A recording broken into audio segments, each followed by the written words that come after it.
Thank you very much. Thank you for coming. Hearing myself introduced like that, I almost feel like I have a coherent identity. Don't think that feeling will last, but I'm going to enjoy it while I can. We'll hear a little bit more about monkeys today, but just a little bit. So I want to start with an anecdote. A few months ago, I have a 4-year-old son, and a few months ago I was at the Boston Museum of Science, and he was playing, and a couple guys in white coats came up and asked if they could do some experiments on him. And I said immediately, yes, please, because it sounded like free babysitting.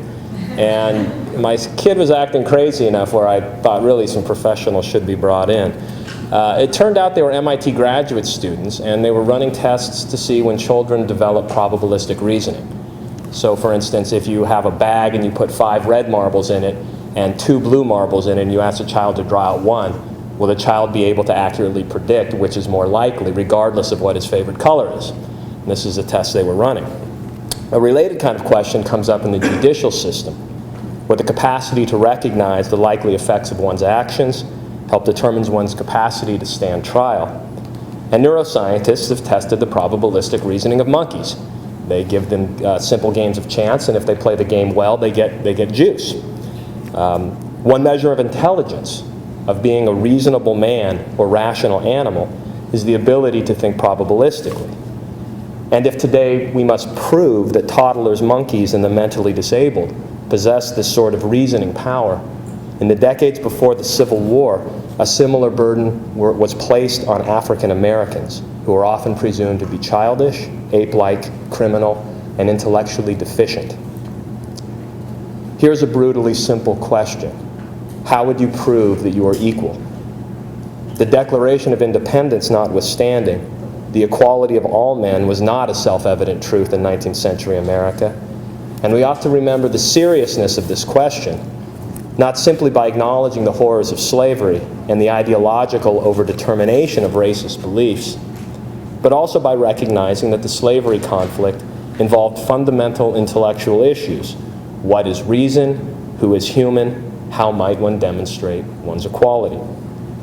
Such questions pervade the literature of slavery and race and lead to various claims and counterclaims about the potential of black literacy, black artistic expression, black piety, black economic self-reliance, black emotional capacity, and black biology. Such topics are generally familiar to scholars, but in the mid-19th century, the ability to think probabilistically, to calculate chances and act prudently under conditions of risk emerged as an important standard for judgment and a major issue in African American rights. How Frederick Douglass and others confronted the standard of judgment is my subject for today, and what follows has 2 sections. The first traces the rise of chance and probabilism in the 19th century, paying particular attention to the slavery debate and the slave narrative tradition. The second section turns to Frederick Douglass, primarily his autobiographies and his Civil War writings, where we can trace his move from an abolitionism based on moral absolutes and providential claims toward a more probabilistic, more liberal, more modern approach to civil rights. So this is section 1, the rise of chance and probabilism. Chance is traditionally regarded as a privative concept, marking the limits of causal knowledge. It's simply the word that people use when they don't know the cause of things. Chance also can be seen as an actual force in nature, as a power that is ontologically real, as in quantum physics. Either way, chance is subject to probabilistic methods that we can manage but never quite master. The modern taming of chance first emerged in the 17th and 18th centuries, but the 19th century witnessed a probabilistic revolution that challenged rationalist certitude, Newtonian mechanics, and Christian faith in an orderly, providential universe. As is the case today, plenty of people in the 19th century denied chance and resisted probabilism. So for instance, Webster's 1828 dictionary defined an atheist as someone who believed in chance, and some Christian thinkers of the time condemned insurance for attempting to circumvent the will of God. Increasingly attuned to chance and risk, but uncomfortable with both concepts, The 19th century experienced a paradoxical sense of unprecedented control and inescapable uncertainty, of new methods for managing the vicissitudes of chance, and new methods about the fundamental unpredictability of the world. And that's a world we're living in right now. Risk management methods helped cause the meltdown of the economy, and this is consequences that we're all living with. In intellectual history in the 19th century, prominent theorists of chance included Laplace and Charles Babbage in probability theory, Adolphe Quetelet and Francis Galton in sociology and statistics, James Clerk Maxwell in physics, Darwin in biology, John Herschel in the philosophy of science, John Stuart Mill and Herbert Spencer in political science, Henry Adams in history, and the pragmatists in philosophy. Chance and probabilism also spread at the level of culture, and Kevin named some of these. From the rapid expansion of the insurance and financial industries, to the spread of numerical literacy, to changing attitudes towards gambling, accidents, weather, warfare, healthcare, and crime. With the rising authority of empirical science, statistical reasoning, and market ideology, probabilistic thinking, the ability to calculate one's chances and assess one's risk, increasingly became a measure of intelligence and a warrant for full participation in capitalist democratic society. It should be no surprise that defenders of slavery denied African Americans the power of probabilistic reasoning. Thomas Jefferson was not the first nor last to claim that blacks lacked the ability to calculate. The pro-slavery theorist Thomas Dew wrote in 1832 that African Americans lacked, quote, the cold, contracted, calculating selfishness of whites, and George Fitzhugh elaborated this position by invoking the vulnerability of blacks in what he called the chance-dealing and advantage-taking world. From images of carefree, childlike blacks to alachronic portrayals of African culture, to descriptions of slavery as a patriarchal institution that protected slaves from the market economy, a main assumption of slavery defenses in both the North and the South was that blacks did not possess the capacities to meet the probabilistic demands of modern life. Supposedly lacking in providence, literally the power to look forward, blacks in the era were repeatedly described as improvident, thus excluding them from American narratives of progress based in self-possessive individualism and providential formulations of manifest destiny. Even some abolitionists shared these sorts of views, as when Harriet Beecher Stowe in Uncle Tom's Cabin contrasts the selfish emotional passivity of Tom with the, quote, calculating firmness and foresight of the Anglo-Saxon. Now, more radical abolitionists were quick to insist otherwise. Articles in the black press cited the American astronomer Benjamin Banneker and the French meteorologist Laszlo Geoffroy as examples of black mathematical genius. They also circulated anecdotes of black autodidacts and savants. The chess prodigy Paul Morphy, who is suspected of having black blood, a ship's cook who taught himself the probabilistic science of navigation, the Virginian slave who could quickly calculate in his head the number of seconds in someone's life, and who, after being corrected by a white skeptic armed with paper and pencil, pointed out that his supposedly superior auditor had neglected to take leap years into account.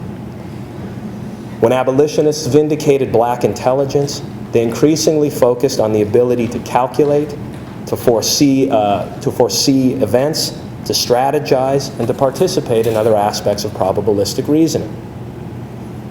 Of special literary interest are slave narratives that demonstrate and dramatize the management of chance. As a genre, slave narratives emphasize what Frederick Douglass called, quote, the vicissitudes of slave life. Home and work environments unpredictably change. Punishment and rewards are randomly dispensed. Families are sundered because of unexpected deaths, sudden accidents, and with telling repetition, debts incurred from horse racing, poker, dice, and stock speculation. Slaves had long been subject to the chances of financial markets, and the economics of antebellum slavery made their lives even more insecure, as soil depletion, land acquisition, and advances in transportation and finance made the domestic slave trade increasingly dynamic. As the abolitionist Lydia Maria Child wrote in 1836, quote, "The slave's happiness, nay, his very life, depends on chance." One purpose of slave narratives is to show that African Americans can rationally manage the risks of chattel bondage. Solomon Northup's 1853 dictated narrative describes a scene in which his master attacks him with an axe. And here's a long quote. "It was a moment of life or death. The sharp, bright blade of the hatchet glittered in the sun. In another instant it would be buried in my brain. And yet in that instance, so quick will a man's thought come to him in a fearful strait, I reasoned with myself. If I stood still, my doom was certain. If I fled, 10 chances to 1 the hatchet would strike me in the back. There was but one course to take, springing toward him with all my power, and meeting him full halfway, before he could bring down the blow, with one hand I caught his uplifted axe, and with the other seized him by the throat." Here Northup displays courage and physical power. It's a kind of heroic manhood. But just as an action film cuts to the hero's face to show him or her assessing a complicated threat before launching into the fray, Northup is sure to vindicate his intellect, to demonstrate his deliberation, I reasoned with myself, estimate his odds, 10 chances to 1, and act accordingly, choosing fight over flight, not as a bloodthirsty savage, but as a rational being, in marked contrast to his master, who is described as frantic with rage and maddened beyond control.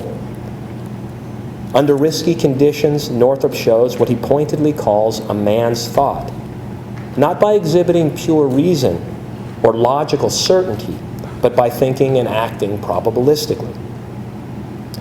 Other slave narratives do something similar. As he contemplates freedom, Henry Bibb counts the costs and considers his fearful odds. Henry Box Brown, quote, "calculates the chances of danger and weighs his chances before escaping chattel bondage by mailing himself in a crate from Richmond to Philadelphia." Linda Brent, in Incidents in the Life of a Slave Girl, acts with deliberate calculation when she tricks her master by hiding right under his nose. There is a kind of game theory to many slave narratives, in which a slave must predict the likely actions of masters who themselves are trying to predict the likely action of slaves. And the slaves often win. If pro-slavery text describes slave resistors as disobedient children, unreflective brutes, or pawns of abolitionist influence, slave narratives depict themselves as agents engaging in risk management, as thinkers able to manage probability. Such narratives invite readers to identify with slaves, not only through emotional sympathy, how would I feel to be a slave, but by participating vicariously in probabilistic decisions. What would I do in such circumstances?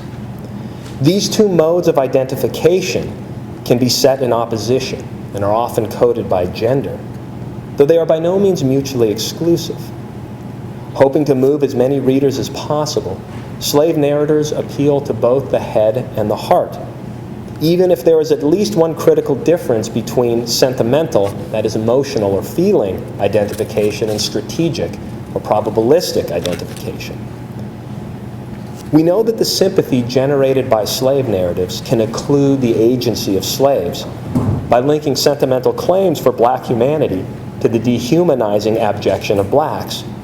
That is, for white readers to pity slaves, slaves must be rendered pitiful.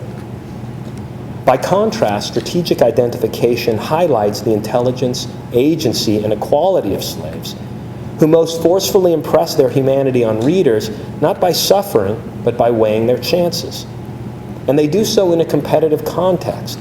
Sentimental ideology compels some slave narrators to sympathize even with their oppressors. Strategic identification requires the opposite. Slave masters are opponents, enemies. Strategic identification also makes slave narratives dramatically compelling. When a reader reacts to a slave narrative by announcing, "I would have stolen a horse," or "I would have hit that overseer with a shovel," they display their imaginative engagement with the text and vindicate its dramatic design. A teacher who finds such identification naive, and I'm sorry to say I was once this sort of teacher. In fact, the students who most often, in my experience, voice their identification in this way, who say, why didn't Frederick Douglass, beat the tar out of that guy, or why didn't Frederick Douglass murder him in his sleep? They're often high school students who haven't been trained not to ask these questions in some ways. But if we get over that impulse, we can talk about how slave narratives encourage readers to identify with them in strategic ways, to ask, why and how might the author want me to respond in this way? To make vivid a slave's rational negotiation of chance is not only to assert intellectual equality, it artistically draws in a reader to the story of the slave narrative. As I try to convince my wife, solving problems probabilistically, as opposed to sharing feelings, is another way to care. Section 2. Frederick Douglass takes his chances. Working within the slave narrative tradition, but also reaching beyond it toward emerging formulations of probabilism, liberalism, and equality, Douglass's management of chance begins ambivalently with his 1845 narrative. Recalling how as a child he alone was chosen to move from his home plantation to Baltimore, Douglass attributes the happy event to what he calls the special interposition of a divine providence. Here Douglass denies chance in accordance with the evangelical abolitionism of William Lloyd Garrison and the American Anti-Slavery Society. He also follows a long line of slave narrators in subsuming the random experiences of slavery under the chanceless order of godly design, that is, providence. None of this, however, precludes the narrative from displaying Douglass's probabilistic reasoning. He notes that when running away, quote, the chances of success are tenfold greater from the city than from the country, and though the odds were fearful, he flees the immutable certainty of slavery for what he calls the doubtful liberty of escape. In his second autobiography, My Bondage and My Freedom, published in 1855, Douglass dwells longer on the risks of his attempted escape. He discusses at more length his chances of being mistaken for a fisherman, the chances of weather, pursuit, and punishment. And he presents the handling of such chances as a sign of his manhood, writing, quote, to balance probabilities where life and liberty hang on the result requires steady nerves. Like Northup and others, Douglass links probabilistic reasoning to humanity in general and masculinity in particular.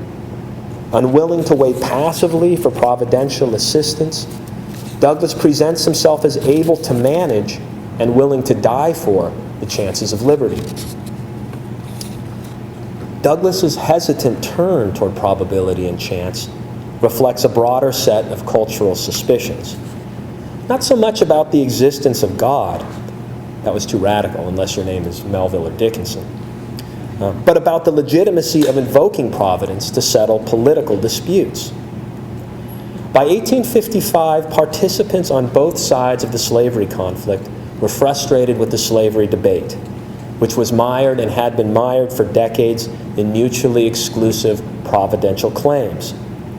Both sides, as Lincoln would come to say, prayed to the same God and read the same Bible. And as is often the case in prolonged disputes, both sides complained of their opponent's circular, teleological, and a priori reasoning while failing to acknowledge their own. And you might think today about debates over abortion or the death penalty. I haven't heard a new argument in these debates for years, for decades even. If you talk long enough to people who feel strongly on either side of the issue, it often comes down to beliefs that they hold deeply but cannot justify logically. And that's one reason why these are very difficult issues to work out in a rational way. Now, Douglass's frustration with the slavery debate explodes in his 1852 speech, What to the Slave is the 4th of July, where he rails against the impossibility, indeed the very absurdity, of arguing for racial equality. Such feelings are also evident in other writings from the time, where Douglass complains of his slavery proponents, "It is in vain to reason with them when they argue from premise to conclusion."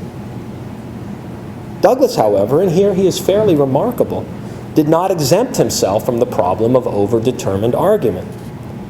In an 1853 open letter to Harriet Beecher Stowe, advocating the manual training of African Americans, Douglass wrote, quote, "I have during the last dozen years denied that we are an inferior race, but this has been done by arguments based upon admitted principles, rather than by the presentation of fact."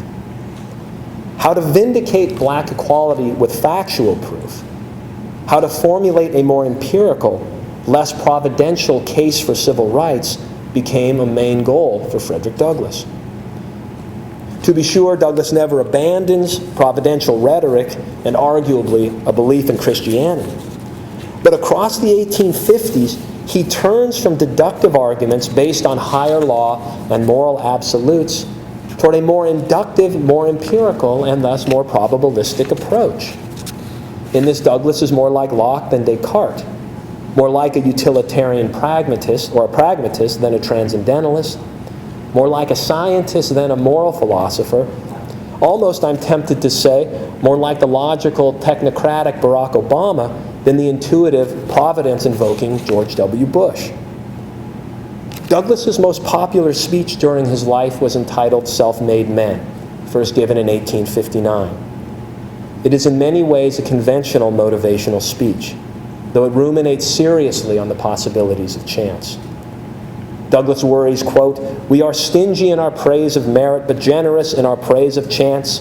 We may explain success mainly by one word, and that word is work, work, work." This may remind you of your parents. Reminds me of mine. Still, Douglass does not utterly disregard chance. He praises great men, and in this speech it is always men, who, quote, "make the most of circumstance, opportunities, accidents, and chances." He even goes so far as to call self-made men a solecism, that is, a contradiction in terms, for no one fully creates himself. Great men for Douglass rise with pluck and luck, as chance unsettles the happy bromides that would guarantee success to those who strive. Douglass knows too well that contingencies matter, especially in an unequal society in which accidents of birth, including race, capriciously skew one's life chances. Such thinking marks a subtle but important change for Douglass. The narrative presents his move to Baltimore as a special interposition of divine providence. My bondage and my freedom more insistently acknowledges the need to manage chance. In response to the failure of moral suasion and higher law abolitionism, Self-Made Men addresses uplift as a probabilistic challenge, acknowledging the accidents of social disparity and recommending the taming of chance in two ways. One, individuals must make the most of their chances, and two, a well-regulated society must equalize the chances that people have. Chance becomes less about the vicissitudes of slavery and the probabilities of escape for Douglass, and more about the distribution of opportunity within a competitive liberal society. And I should mention here, when I say liberal or liberalism, I'm not referring to Democrats versus Republican. I'm referring to a broader ideology of political liberalism which both parties fall under. And we'll talk more about that. Douglass's probabilistic thinking becomes especially evident and provocative during the Civil War.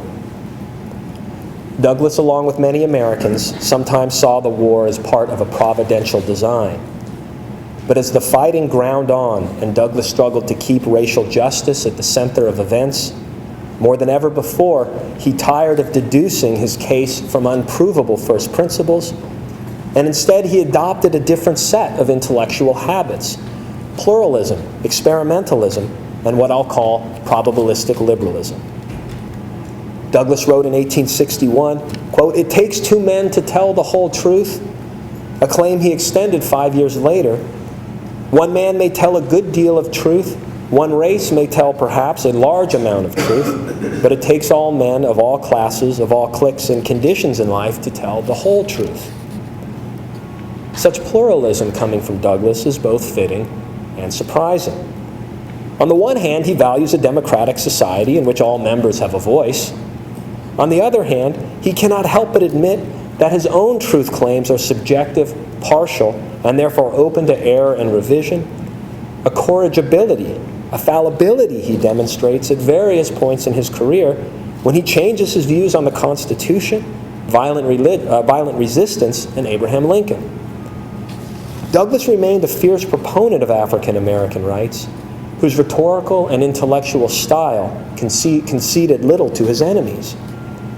The challenge is to understand how Douglass squares his uncertainty and his conviction. How, particularly during the Civil War, can he be both a pluralist and a partisan? An answer that underscores Douglass's political and philosophical transformation is that he recasts the struggle for civil rights as an experiment that leads to, not presupposes, truth. Douglass frequently referred to the Civil War as a school, a lesson, a test, and an experiment. And in 1863, he pressured Lincoln to take the risk of sending African American troops into battle. Quote, "Give them a chance. Give them a chance. I don't say they are great fighters. I don't say they will fight better than other men. All I say is, give them a chance." Earlier in his career, particularly as a Garrisonian, Douglass deduced equal rights from moral absolutes. Here he appeals to chance and experiment, not claiming to know or vindicate the capacities of blacks, nor arguing from admitted principles, but suggesting instead that equal opportunity must precede reliable knowledge, for men and nations learn better from experience than from abstract intellection. That is, if the younger Douglass might have argued that blacks are equal and therefore should be allowed to fight in battle, the more mature Douglass argues that the only way to know if blacks are equal is to let them fight. The challenge is that for experience to fulfill its explanatory potential, particularly in the matter of race, it must first be free from overdetermining prejudices. Facts must be fairly established. Responding to controversies over census data and statistical defenses of slavery, Douglass complained in 1862 that, quote, "Blacks have been weighed, measured, marked, and prized in detail in the aggregate, but unlike other races, they have not had an equal chance to live." In an era that typically attributed the disparate social condition of races to immutable natural differences, Douglass needed to make a probabilistic point that today is almost always conceded, but is seldom acted upon with political conviction. Unequal chances for any segment of the population leads to unequal achievements in the aggregate. Here Douglass himself can become part of the problem. His romantic overcoming of long odds makes for an inspiring personal narrative, but Douglass came to learn that heroism in itself is an insufficient and even damaging case for systematic social uplift. It's quite easy for someone to say, Frederick Douglass pulled himself up by his bootstraps. Why do we need to change larger social structures? As much as Douglass represented himself as an exemplar of his race, it's notable that in his speech, Self-Made Men, he does not refer to his own personal history, even though he was famously a self-made man. Douglass believes intensely in individual agency and effort, but self-making, when taken too far, is a solecism. From a probabilistic perspective, equal opportunity, that is, equal chance, allows truths to be empirically judged in the long run. And so the most reliable course for a nation beset by warring a priori assumptions about the capacities of African Americans is to leave behind prejudiced prejudgments and instead rely on the authority of experience, fairly determined over what Douglass called the Republican experiment. As an anonymous black speaker proclaimed when memorializing the fallen soldiers of the famed Massachusetts 54th Black Regiment, quote, "They asked only a chance to prove their manhood, to establish their claims to be recognized as men worthy of a chance in this world. Most abolitionists interpreted the Civil War through a lens of moral absolutism. God's truth goes marching on. Many Southerners also developed a teleological account of the war. The South was fated, doomed, even cursed to lose, as if by God and the inescapable unfolding of history. Here, Faulkner, I guess, would be the most powerful example. For his part, Douglass learned in the slavery debate that providential arguments and moral absolutes lack falsifiability and thus are not subject to rational adjudication. Douglass called for America to manage its unequal chances, not in the name of higher law, but for the sake of legitimate experiment, not under the banner of heroic individualism, but in the logic of probabilities that play out over aggregates. Now, scholars have long associated Douglass with liberalism, generally construed. Though as he fights for what he calls an equal chance in the race of life, Douglass participates in a specific emerging alignment of probabilism and modern liberal theory. This tradition runs through Herbert Spencer and especially John Stuart Mill, whose book On Liberty, published in 1859, praises diversity and unfettered freedom as important conditions for social progress. Douglass himself echoes Mill's defense of negative liberty in his 1865 speech, What the Black Man Wants. And here's how Douglass answers a question, what the black man wants. Quote, "Do nothing with us. If the apples will not remain on the tree of their own strength, if they are worm-eaten at the core, if they are early ripe and disposed to fall, let them fall. I am not for tying or fastening them on the tree in any way. And if the Negro cannot stand up on his own legs, let him fall also. All I ask is, give him a chance." Before the Civil War, Douglass had used falling apples to compare the inevitability of slavery's end to the absolute laws of Newton and God. In What the Black Man Wants, apples figure lynching and even racial extinction, while also paying tribute to Darwinian principles marked not by benevolent natural laws, but by strife and probabilistic survival. So open is Douglass, at least rhetorically, to whatever outcome experimentation might bring, he wrote in 1870, quote, "If the Negro can stand up well, if he falls down and disappears, I have sometimes been tempted to say, equally well." In this sense, we should not mistake Douglass's liberalism as an easy equivalent for modern multiculturalism.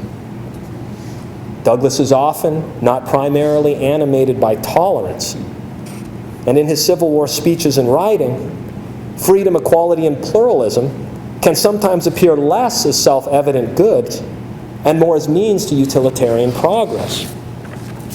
Douglass's focus on the competition and what he calls the fitness of races is part of his abiding free market individualism, and one reason why opponents of race-based preferences, that is, affirmative action, sometimes quote Douglass out of context for support. This includes more conservative African American thinkers, such as Booker T. Washington, Benjamin Brawley, and Clarence Thomas, all of whom quote from What the Black Man Wants when arguing that African Americans must stand or fall according to their own merits. Douglass's attitude toward race-based preferences evolved over the course of his life.